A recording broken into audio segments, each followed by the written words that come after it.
Day we spoke about how allegedly a certain female rapper was out there throwing tantrums on the set of SNL and was basically throwing things and damaging property actually after the mention of another rival female rapper who is also the queen of rap. And I went on further to tell you some of the theories that I had concerning the publishing of that article by TMZ, given the fact that, well, TMZ and this particular female rapper do have quite a strong relationship. I was suspecting that this might have been strategic to get her back in Nicki Minaj's algorithm, or rather to revive the conversation around her and Nicki Minaj, and of course that entire back and forth. Because we have spoken on this channel and we've always realized that actually a lot of female rappers bank on interactions with Nicki Minaj to boost their own visibility. And so that was my theory yesterday. However, when two more articles came out from publications that would normally support her, that's when I was like, okay, something is definitely going on. And I was actually banking on her response to see if this is calculated or indeed if these people are just out there reporting. And just like I expected, her response told me everything I needed to know. Now, typically, this female rapper is known to crash out. Whenever anything that she doesn't like is published by these publications, she goes on to take them, threatens to call their superiors, and all of these things. And yesterday, it wasn't exactly that way. So, to me, it was pretty much giving she knew this was coming, and she knew that it was being done to boost her own engagement and, of course, to increase people's interest in her tour that clearly needs some boosting in as far as publicity. So, before I get into what she had to say, let's talk about the other articles that later followed after the one that I spoke about. There's another article that came out, and they were basically discussing about the involvement of the Democrats in her tour tickets, which I find rather interesting. So, the headline reads, Democrats cash in on Cardi B's concert with 3,000 fundraiser seats. Okay, and another article that I saw was about why she broke up with with Stephon Diggs, and this was being published by Page Six. And if you know anything about Page Six, just like TMZ, they have this girl's back. So the sudden release of this article is quite interesting to me, and the fact that it is three articles in one day being published by majorly platforms that do support her makes me believe that indeed this was meant to create some buzz around her name. So, regarding the Democrats using her tickets for fundraising, of course, people had mixed feelings about that. Her fans were celebrating and saying that, look, the Democrats actually support her, they're buying her tickets. And some people were like, okay, this surely does support the theory that the Democrats run Hollywood, and whoever agrees to fall in line, whoever agrees to be their puppet, they will reward with something. So let me know in the comment section, you guys, do you think that it is weird for the Democrats to be doing this? And do you think that when it comes to that LA show, is that probably one of the reasons why it was able to sell out? Because, it was one of the early shows. I think it was the celebrity supported show and stuff like that. So let me know in the comment section what you think about that. However, I like to be honest. When I did a little bit of digging, okay, scratch that. What digging? Because now I'm sounding like lying Bob Lorosa. Like, no. Okay, I didn't do a little bit of digging. I just came across it on Twitter. Okay, I'm no Lauren. I'm no lying Lorosa, please. Okay, so when I was just scrolling through the internet, I also did see that there were claims that she is not the first, artist who's had Democrats do like some form of fundraising using, her tickets. Now the question is, to the Democrats, did she donate the tickets, or did they also just buy the tickets with the normal price and then just decided to probably, retail them on their auction for, of course, these so-called fundraisers? Because if she's out there donating and just giving out these tickets, then of course people are going to be concerned because, like, what is going on? But let me know in the comment section, you guys, what you think about all of this. Now, moving on to her response that made me believe that indeed she knew that this was coming. This is what she had to say. She said, all these little random stories, F it, let them talk, let them eat cake, let them come to the bowl. And I'm like, no, no, no, no. The transformer that I know doesn't respond like this. This surely was an orchestrated and, collaborative effort, to bring in some sort of conversation surrounding her name so that people can pay attention to what she's doing. Or it could be another thing actually that it's another theory that I came up with. Okay, I'm always out there. You can call me a conspiracy theorist. I'm okay with that. But another reason why they probably decided to do this is to neutralize their article that was claiming that Nicki Minaj was using bots. Because we all know that when that article came out, it caused more damage to them than they actually expected. They didn't expect that people were going to go into digging and people were going to bring out the ties between the so called investigative company and Rock Nation and Cardi B and how Mike G was involved with these people. And that article literally brought other publications into question. Because some people are like the same way that TMZ does Nicki Minaj is the same way that these people are now doing. The same way that this particular, you get what I'm saying. And these publications probably realize that, yeah, people are waking up. And one thing they dislike is when people wake up and begin to clock their biases. Because it's one thing to dislike this woman, but to act like you don't see what's going on, especially when it comes to TMZ and Page Six and all of these other, media platforms, is insane. So this could have been an effort to make it look like they also cover some negative news about Advolvo BBL. You get what I'm saying? Like, look at us. We're also publishing about what she did behind the scenes of SNL. Look at us. We're also talking about her breaking up with Stephon Diggs. Look at us, trying to make it seem like they're not biased. But TMZ couldn't even help themselves because if this is what they were trying to do, even in that article, you could still see the bias.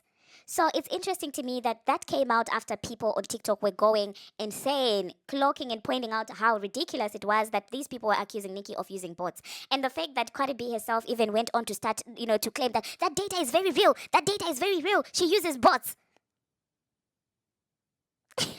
That was so stupid. That was so stupid because people on TikTok were not having it. People were eating her up for that. People were clocking that entire publication for that because people are like, listen, you can say anything about Nicki Minaj, but to accuse her of using bots is insane. Which is exactly what Advolvo BBO was doing. So, in my own opinion, this is very interesting that it came out after that article blew up in their faces. But let me know in the comment section what you think about all of this. Now, let's move on to the next thing that we're going to be talking about. Let us talk about Doja Cat. Madlamini, very talented but very messy. Doja is very, very messy because allegedly she was on live. Well, I don't know if it's alleged because it's actually not alleged. She was on video, she was on live stream, and she accidentally leaked her email, and then for some reason the bumps had to be inserted in that conversation, which is ridiculous. I mean, for a fan base made up of bots, you guys give the bumps too much power. You guys give the bumps too much attention. Because if you guys are claiming that this fan base is made of bots, when you continuously bring them up and you try to insert yourself in their conversations, doesn't that make you crazy? Because Doja Cat was like, after leaking that email, the first people that came to mind were Nicki Minaj fans. Not even her own fan base, but another person's fan base. And they were like, oh, let me hide this quickly before the Barbs start using it. Like, what? Ma'am. And this is why I say Nicki Minaj will forever be famous because these people do not know how to not make her famous. They don't. They just simply cannot keep her name out of their mouths. Hence the reason why that SNL article was now coming out weeks later. And just to find a way to insert her in the conversation. My God. Let me know in the comment section, you guys, why you think Matlamini is messy like this. And lately, her own career hasn't been performing very well, and like I said, she's way too messy for the female rap space, and she's also just messy in a non-strategic way. She cannot pick a side. Okay, if you want to make it in hip-hop, precisely in female rap, your career has to be centered around Nicki. It's either you're gonna go against her loudly and proudly because that way the industry will support you and all the Nicki haters will come and also support you. So you have to really do it loudly, and you also have to have the potential, to give them hope that you will be able to end Nicki Minaj because that's the end goal. As long That's the disadvantage about using this particular strategy of going against Nicki Minaj. You can't just go against Nicki Minaj. You have to go against Nicki Minaj. And you also must have, the ability to gather and garner enough sympathy so that people can look at you as a victim and they can support you out of sympathy. Or if not, you have to go and form a female rap group with Advolvo BBL so that all of you can give them hope that at some point you all are going to take out Nicki Minaj. You can't just be neutral. Because as soon as they lose hope that you have the potential to take it out, they go away with their support because it wasn't even genuine to begin with. So Doja Cat clearly doesn't have enough basketballs to take the stance. She just throws some subtle shade and all of these things. And those people don't like it. They want you to disrespect Nicki to the highest level possible. So I feel like this worked against her. The other way of making it is you have to support Nicki Minaj. Because if you do support Nicki Minaj, if you do give her respect, then her fan base is going to support you by proxy. You get it? So, however, with this one, you can't just think you can come in there and pretend to support her Because if you do, her fans will clock it, and once they clock it, they're done with you. The same way that they were done with Isis, and she literally had to run out there, try to be Nicki Minaj, now try to switch to the other side, try like she was just running around like a headless chicken, and that doesn't work. So I don't know. At this point, I guess to make it in the female rap industry, you just have to be Nicki Minaj. But anyway, let's move on to the next thing that we're going to be talking about. Let us talk about Mikisha. Oh my god, I wanted to talk about this yesterday, but I wasn't able to. So Meek Mill is out there crying. You guys, what are you doing to this man? He's still not over the bunny hopping incident. The billionaires were out there, doing him dirty, tarnishing his image, and he's not over it. He's not happy with it. He went on an entire cry for help and redemption. And let me try and look for what he had to say for the tweets. Now, do I feel sorry for Mikisha? Absolutely not, okay? Because when the industry was benefiting him, he was eating it up. When the industry was concealing these alleged, evil acts against Nicki Minaj, of course he was eating it up. When they were blocking Nicki Minaj's documentary for him, he was loving it. So where do we get in with your friends? These are your friends, Mikisha. How are we supposed to protect you from your billionaire friends that you've since benefited from? How am I supposed to feel sorry for you when your best friend is the diddler and the title swindler? I just cannot find the sympathy. I'm sorry. So, anyway, this is what he had to say, and I'll read. He said, they clipped me doing the bunny hops and acted as if a billionaire made me do something against me moral codes from a lost bet. Okay, is that patwa? And then he said, that was a clip. I bought them billionaires around the culture where millions was made in the rap industry. Many artists. That's the clip. Okay, Mikisha, what are we saying here? But anyway, another person responded and said, I get what you're saying, and every real fan already seen you doing the bunny hop thing when losing a bet years before you met Rubin. And then he responded to that and said, they do it for your future consumer like Gen Z. They didn't grow up one, so they wouldn't know the difference. So you won't keep gaining influence. Is this you talking about influence, Mikisha? When you were leveraging that influence that you got from Brother Billionaire against Nicki Minaj, it was all fun and games, huh?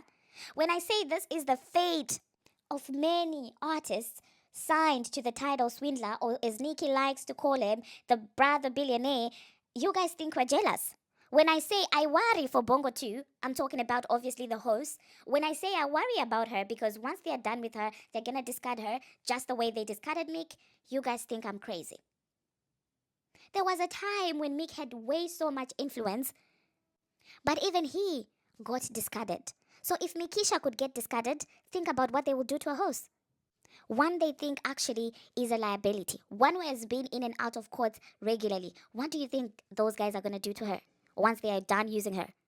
It's really sad. We may talk about it as if it's a laughing matter, but when you actually look down to the depth of it all, you realize that this girl. That's why sometimes I find it hard to go in on Bongo too, because I look at her and I see a girl who's lost, a girl that was promised protection, family, which is something she probably never really had. At some important times where she was battling things, and it's sad, really. Okay, we may joke about this, we may joke about we may say sympathy wig and all of these things, but when you actually look at it, you realize how dark this is. But anyway, let's move on to the next thing that we're going to be talking about. Let us talk about Rashida Ali. Now, one thing that I'm afraid of in this world, friends like Ra. No, enemies like Ra who do not mind being you despite knowing very well they don't like you. Somebody showed me a clip of what looks like a movie where Ra was seemingly trying to show the people what her relationship with Nicki Minaj was like, and disgusted is an understatement. I don't even know if there's a word to describe the feeling I had when I saw that. I was highly disgusted. I was disturbed. It made me feel nauseous. I wanted to throw up. That's how disgusted I was. To fall out with a friend is one thing, but to stoop to this level is another thing. But then again, what do you expect from Ra? And this is also a point that I fail to understand with Nicki Minaj, because the moment that lady was willing and ready to do a complete turn on Remy Ma, I never liked her to begin with. Really, I never liked her. When I heard that Nicki is friends with her and, she's now turning on Remy Ma and all of these things, it never sat well with me, because one thing about it is a person who's willing to betray their so-called friend and do a complete flip can never be trusted. And this is why I pay attention, even in friendships, okay? This is the part where I feel like, what, the podcast should come. Because I feel like even though we discuss this as entertainment and everything, we have to also draw some life lessons. I often tell people that if your friend is very comfortable talking about their other friends to you, watch out for that person. If your friend is acting snaky to some of her friends that probably you're not friends with, that's not a person to keep around, because the same exact way they're doing that person, they're gonna do you.